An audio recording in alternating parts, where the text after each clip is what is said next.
Shumë njerëz që ndrojnë rrugë të gabume vetëm sepse kanë investu kohë. Kanë investu pare, kanë investu emocione.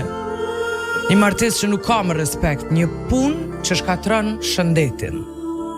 Një rreth njerëzisht që të zbrazin, jo të ndërtojnë. Justifikimi është i njëjtë. Kam dhënë shumë për ta lënë.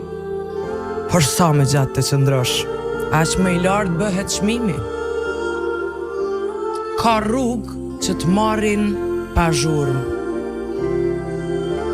Të tjera ta gryjnë dignitetin ngadalë, derisa një ditë ma nuk e njeh veten.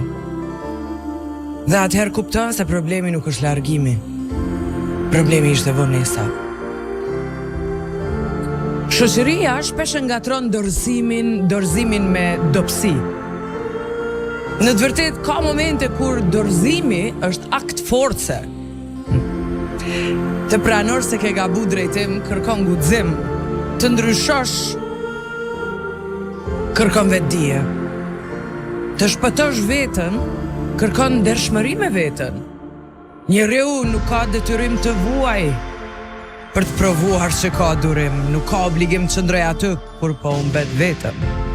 Detyrimi i vetëm real është mos e shkatroj veten për hir të një vendimi të vjetër. Jeta nuk është kontratë pa dalje.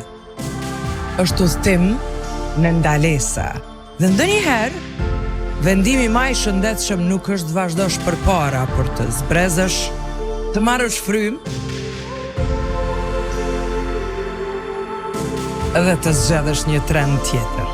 Sepse asnjë destinacion nuk ja vlen nëse mbrin atje pa paqe, pa dignitet dhe pa veten.